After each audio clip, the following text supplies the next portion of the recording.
Hello friends, welcome to your own YouTube channel Varsha maths classes पर। तो हम field extension की वही 3rd यूनिट स्टार्ट कर चुके थे। उसकी कई सारी थ्योरम्स हमने कर भी ली हैं। देखो, आज जो थ्योरम होने वाली है वो बहुत ज़्यादा इम्पोर्टेंट है। उससे पहले एक डेफिनेशन देख लेते हैं जिसका उसमें यूज़ होगा, और ये डेफिनेशन काफ़ी बार एमडीयू के एग्ज़ाम में आई हुई भी है। तो देखो भाई, नॉर्मल बेसिस, और इसी के बेस पर एक आपकी थ्योरम होगी जो कि काफ़ी लंबी चौड़ी है। तो इस वीडियो को ध्यान से देखना और बीच में स्किप मत करना, क्योंकि काफ़ी इंपॉर्टेंट थ्योरम है। That is normal basis. Normal basis से आपको क्या आइडिया मिल रहा है? सबसे पहले तो भाई नॉर्मल से पता चल रहा है कि कोई नॉर्मल एक्सटेंशन होगी किसी फील्ड की। फिर पता चल रहा है नॉर्मल एक्सटेंशन होगी और फाइनाइट भी होगी। वो फाइनाइट होगी तो फिर उसके अंदर कुछ फाइनाइट एलिमेंट्स होंगे जो कि बेसिस फॉर्म करेंगे। तो यही होगी नॉर्मल बेसिस। देख लेते हैं। Let K be the finite normal separable extension. आ गई ना फील्ड एफ की एक फाइनाइट सेपरेबल एक्सटेंशन, और जिसकी डिग्री n है। तो ये फाइनाइट फील्ड एक्सटेंशन दे रखी है हमें के एफ की, जिसकी डिग्री n है। एंड गैलोइज फील्ड दे रखी है G K over F is equals to n degree है, तो n इसके अंदर एलिमेंट्स आ जाएंगे। इसके अंदर एलिमेंट्स ना होके ये मैपिंग्स हैं, tau 1 tau 2 up to shown tau n be the Galois group of K over F. Then तो जितनी ये मैपिंग्स दी हुई है ना, इसके अंदर tau 1x tau 2x up to shown tau nx form a basis of K over F. ये हमारी बेसिस फॉर्म करेंगी। This is called the normal basis. तो ठीक है भाई, नॉर्मल बेसिस में यही था कि एक फाइनाइट एक्सटेंशन दी हुई है आपको। फाइनाइट एक्सटेंशन के पास फाइनाइट एलिमेंट्स हैं, और जो वो फाइनाइट एलिमेंट्स हैं वो बेसिस फॉर्म करेंगे। This is called the normal basis. तो अब देख लेते हैं इसके बेसिस पे एक काफ़ी इंपॉर्टेंट थ्योरम है जो कि एग्जाम में बहुत बार पूछी जाती है। 18 एंड 21 में ये पूछी हुई भी है। तो देख लेते हैं। ये बिल्कुल ऐसे ही आती है एग्जाम में, कुछ भी इसमें घुमा फिरा के नहीं आता। इतनी ही लंबी स्टेटमेंट आती है और आपको एग्जाम में ऐसे ही पूछी जाती है। That is let K be a finite normal separable extension of F of degree n over a subfield F with Galois group G K F is equals to tau 1 tau 2 to tau n। ये completely जो दी हुई है आपको, ये इस normal basis की ही definition लगा दी है इसमें। मतलब ये आपको गिवन है कि ये नॉर्मल बेसिस है। The subset x1 x2 xn of k is a basis for k over f if and only if the matrix। मतलब ये दिखाना है कि जो ये सबसेट है ना, ये बेसिस होगा। कब होगा? If and only if this matrix is non singular. Matrix कैसे है? Tau i x j is equals to, इसे ए से भी बहुत बार एग्जाम में ए करके भी पूछ लिया जाता है, कभी कभी टाउ आई एक्स जे करके ही पूछ लेते हैं।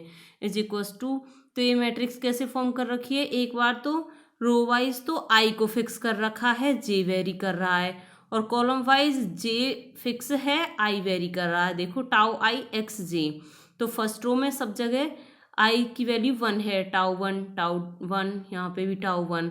सेकंड में है tau 2 up to tau n, और लास्ट वाली में टाउ n फिक्स है। और एक्स जे की वैल्यू कॉलम वाइज फिक्स है। देखो फर्स्ट कॉलम में x1 है, सेकंड कॉलम में x2 है, nth कॉलम में xn है। तो ये आपको गिवन है। मतलब बस यही दिखाना है कि जो ये सबसेट है ना, ये बेसिस फॉर्म करेगा if and only if this matrix is non singular. Non singular क्या होती है? जिस मैट्रिक्स का डिटर्मिनेंट नॉन जीरो हो, नॉट इक्वल टू जीरो हो। तो इसमें दो पार्ट आप प्रूव करेंगे, condition is necessary and condition is sufficient. तो फर्स्ट हम प्रूव करेंगे कि पहले हम लेके चलेंगे कि ये बेसिस फॉर्म कर रही है और ये वाली नॉन सिंगुलर हो जाए मैट्रिक्स। फिर हम दिखाएंगे कि लेके चलेंगे कि ये मैट्रिक्स नॉन सिंगुलर है, और इसे दिखा देंगे कि जो ये फॉर्म कर रही है सेट ऑफ एलिमेंट्स, ये बेसिस है। तो देखो पहले एक कंडीशन लेके चलते हैं प्रूफ में। सपोज दैट द मैट्रिक्स, की जो ये मैट्रिक्स दी हुई है, मान लो ये नॉन सिंगुलर है। नॉन सिंगुलर है, अभी हम शो करेंगे कि ये वाला set of elements should form a basis. Suppose the matrix is non singular since degree of K over F is an. ये हमें गिवन था कि डिग्री ऑफ, मतलब कि फाइनाइट एक्सटेंशन दी हुई थी एफ की जिसकी डिग्री एन थी। So degree of K over F is an. तो अब हमें शो करना है that set x1 x2 xn form basis. Basis के लिए दो कंडीशंस होती हैं। एक तो अगर कोई एलिमेंट आप लेते हो तो उन्हें फाइनाइटली लीनियर कॉम्बिनेशन की फॉर्म में लिखा जा सके इन एलिमेंट्स की, और दूसरा होता है लीनियरली इंडिपेंडेंट वाली। लीनियरली इंडिपेंडेंट कैसे होती है कि लीनियरली इंडिपेंडेंटली उसको किसी सेट को लीनियर कॉम्बिनेशन को इक्वल टू 0 ले लेते हैं और जितने भी स्केलर्स होते हैं वो सारे 0 के इक्वल आ जाते हैं, तो ये दूसरी कंडीशन होती है। तो देखो इसमें हमारे पास n एलिमेंट्स हैं, तो ये फाइनाइट बेसिस है, फाइनाइट है, तो हमें लीनियर कॉम्बिनेशन वाली कंडीशन को दिखाने की कोई नीड नहीं है, क्योंकि वो खुद से ही होल्ड करेगी। तो so it is enough to show that the set, बस हम यही कंडीशन दिखा देंगे कि जो ये सेट है x1 x2 xn it is linearly independent over f, यानी इसके लिए बस हम यही कंडीशन दिखा देंगे। फॉर दिस कंसीडर, तो इसके लिए भाई ऐसे तो लेके चलते हैं कि लीनियरली कॉम्बिनेशन की फॉर्म में लिख के उसे 0 के इक्वल दिखा ले लेते हैं, और फिर जो ये जो ये स्केलर्स होते हैं a1 a2 an, इन सबको 0 के इक्वल दिखा देते हैं, तो लीनियरली इंडिपेंडेंट हो जाता है। तो मेन पर्पज़ हमारा यही है कि जो ये एलिमेंट्स हैं, स्केलर्स हैं a1 a2 up to so on an, इन्हें 0 के इक्वल दिखा दें। Applying f automorphism τ1 τ2 up to so on τn we get, तो यहाँ पे τ1 एक बार τ1 अप्लाई कर देंगे, एक बार τ2 मैपिंग अप्लाई कर देंगे, एक बार τ3 अप टू सोन τn कर देंगे। तो a1 a2 up to so on an तो स्केलर्स हैं, तो यानी कि सारे कांस्टेंट हैं, ये तो बाहर निकल जाएंगे और मैपिंग के अंदर रह जाएगी x1 x2 xn ऐसे। तो जब τ1 करेंगे तो a1 τ1 x1 plus a2 τ1 x2 plus up to so on an τ1 xn, ऐसे τ2 के लिए हो जाएगी, सिमिलरली τn के लिए हो जाएगी। मतलब यही है, बस τ1 यहाँ पे τ2 लेना है, बाकी सब कुछ सेम रहेगा, यहाँ पे τn ले लेना है। तो हमें ये मिल गई सेट ऑफ इक्वेशंस, ये set of homogeneous linear equations मिल गई हैं आपको, जिनमें कितने वो हैं unknowns a1 a2 up to so on an, ये सारे अननोन्स हैं इन n इक्वेशंस में। तो देखो ऐसे लिख सकते हैं ना इसे, जैसे हमारे पास ये 3 इक्वेशंस होती थी मैट्रिक्स में, मतलब मान के चलो ये 3 इक्वेशंस दी हुई हैं, तो आप, और ये सारी होमोजीनियस है, तो आप इन्हें ऐसे लिख सकते हो ना, इनको इनके जो वो हैं अननोन्स उन्हें एक साइड लिख लेते हैं और जो नॉन मैट्रिक्स है उसे एक साइड लिख लेते हैं, इक्वल टू 0 है ही, तो फिर हम ये अननोन्स कैलकुलेट कर लेते थे। तो ऐसे ही सिमिलरली इसको लिख देंगे, देखो ये लिख दिया, put it in the matrix form ax is equals to 0। A यहाँ पे अननोन्स क्या थे हमारे पास, a1 a2 up to so on an, तो अननोन्स लिख लिए यहाँ पे a1 a2 an is equals to 0, और जो कैपिटल A है वो हमारे पास जो इन एलिमेंट्स से मैट्रिक्स बनेगी ना, τ1 x1 τ1 x2 up to Son τ1 xn, वो यही मैट्रिक्स बनेगी। तो उसे उसकी इस पूरी मैट्रिक्स को ना लिख के उसके प्लेस पे बस ये A लिख लिया है, ठीक है भाई, बस यहाँ पे A लिख लिया, और x की वैल्यू ये सारी है a1 a2 up to so on an is equals to 0। तो देखो जो मैट्रिक्स A है हमारे पास गिवन है that matrix A is non singular, matrix A non singular है, तो इसका मतलब इसका डिटर्मिनेंट तो 0 हो नहीं सकता, इसका डिटर्मिनेंट 0 नहीं हो सकता, तो पक्का ये वाली टर्म 0 के इक्वल है, ये वाली टर्म 0 के इक्वल है, तो यानी इसकी हर एक टर्म सेपरेटली 0 के इक्वल होगी। So a1 a2 up to so on an all are equal to 0। Hence तो बस ये तो शो करना था कि जो ये हमने लीनियर कॉम्बिनेशन लिया था इनके स्केलर्स 0 के इक्वल दिखाने थे, और इनके स्केलर्स आ गए 0 के इक्वल, ये आ गए ना सारे a1 a2 बराबर an इक्वल्स टू 0। तो हमारे पास x1 x2 xn जो है वो एक बेसिस फॉर्म करेगी, लीनियरली इंडिपेंडेंट भी हो गई और उन्हें लीनियरली कॉम्बिनेशन की फॉर्म में भी लिख सकते हैं। So it will form a basis. तो ये एक पार्ट तो इसका शो हो गया, अभी कन्वर्सली शो करेंगे, अब लेके चलेंगे कि जो मैट्रिक्स है हमारे पास, जो इस सबसेट है x1 x2 xn, ये बेसिस फॉर्म कर रहा है, और हम शो करेंगे कि जो ये मैट्रिक्स A दी हुई है ये हमारे पास नॉन सिंगुलर हो जाए, ठीक है। तो इस थ्योरम को हम अब इस पार्ट को उससे प्रूव करेंगे, कॉन्ट्राडिक्शन से हमें शो करना है कि जो मैट्रिक्स A है वो नॉन सिंगुलर हो जाए। हम लेके चल रहे हैं कि मैट्रिक्स A जो है वो सिंगुलर है। अगर मैट्रिक्स A सिंगुलर है और हमारे पास मतलब सेट ऑफ लीनियर इक्वेशंस भी दी हुई थे, हमने जो फर्स्ट पार्ट में कैलकुलेट की थी, ऐसे वो सारी इक्वेशंस ये रही, ये लिख लिए हैं यहीं पे दोबारा से, सारी इक्वेशंस ये आ गई।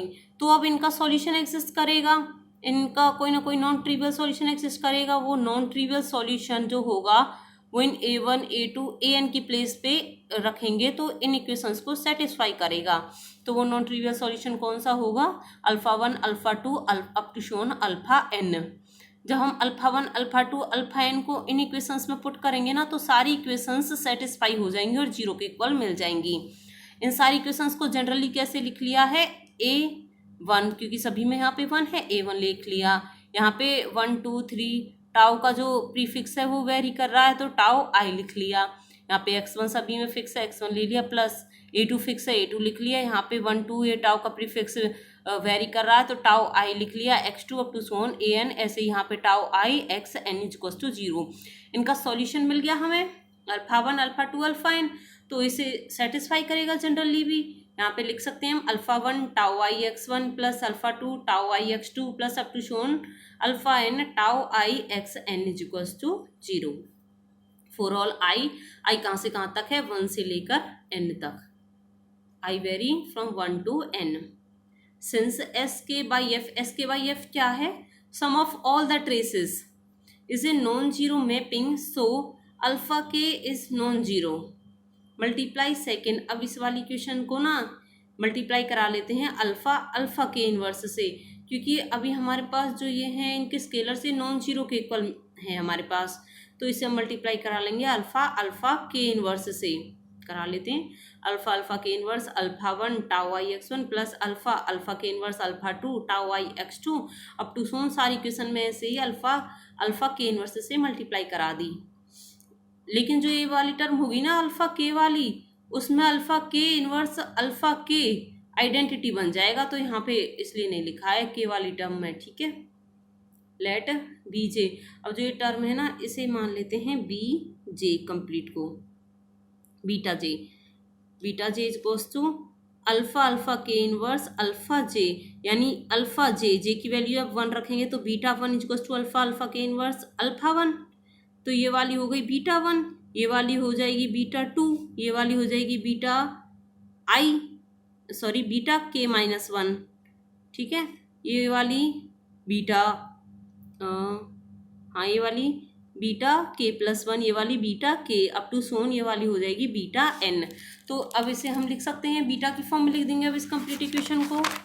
देखो beta 1 tau I x1 beta 2 tau I x2 plus up to so on beta k minus 1 tau i x k minus 1 plus beta k tau i x k up to so on, ऐसे लिख दी सारी equation हमने। अब आई की value very कर रही थी ना 1 से n तक, हमने जनरली लिख लिया थी कि इक्वेशन की फॉर्म में, वैसे हमें n इक्वेशंस दी हुई थी, अब वापस से n इक्वेशंस ही लिख देते हैं। आई के प्लेस पे पहले 1 पुट कर देते हैं, इस इक्वेशन में 1 है, ठीक है। इस इक्वेशन में 1 है, पहली में beta 1 tau 1 x1 plus beta 2 tau 1 x2, जहाँ पे आई है ना वहाँ पे 1 लिख दिया, एक इक्वेशन ये बन गई। दूसरी वाली में आई के प्लेस पे 2 रख दिया और nth वाली में आई के प्लेस पे n रख दिया, तो हमें ये n इक्वेशंस मिल गई।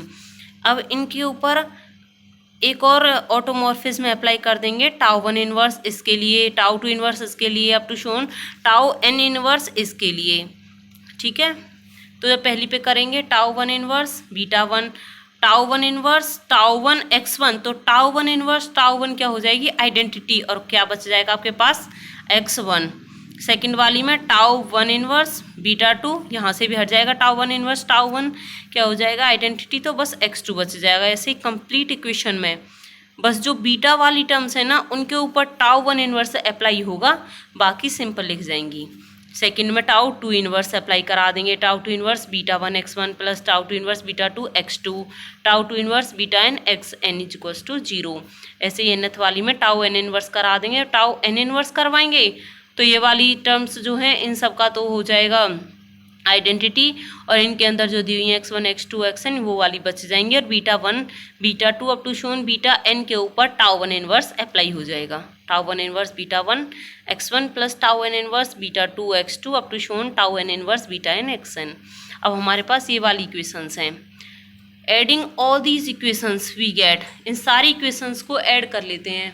व्हाट वी गेट, तो ऐड करेंगे तो ये सारी देखो x1 वाली सारी एक साथ, x2 वाली सारी एक साथ, अप टू शोन xn वाली सारी एक साथ, tau 1 inverse beta 1 plus tau 2 inverse beta 2 vertically add किए हैं, प्लस टाउ 1 इनवर्स बीटा 1 इन सब के बाहर है x1 plus tau one inverse beta two plus tau two inverse beta two up to shown tau n inverse beta two, इन सब के बाहर x2।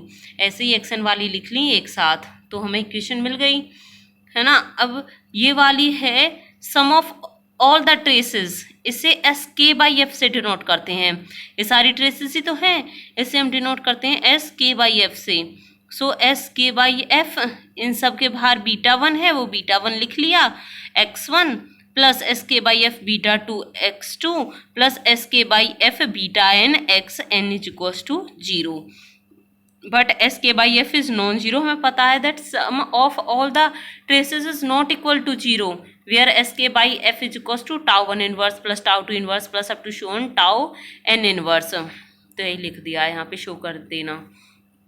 हैंस द सेट, अब देखो S K by F non zero है, यानी पता चला कुछ कि ये लीनियर कॉम्बिनेशन दिया हुआ है x1 x2 up to so on xn elements का, और इनके जो स्केलर्स हैं एस के बाई एफ वो नॉन जीरो हैं।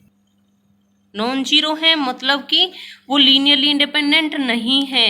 Hence the set x1 x2 xn is linearly dependent, so it does not form any basis, linearly independent नहीं है।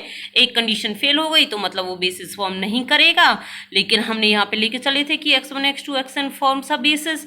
तो जो हमने कॉन्ट्राडिक्शन लेके चले थे कि मैट्रिक्स ए है वो नॉन सिंगुलर है, सॉरी हम लेके चले थे that matrix A is singular, वो कंडीशन फेल हो जाएगी। So the matrix A is non singular, hence proved. Thank you so much.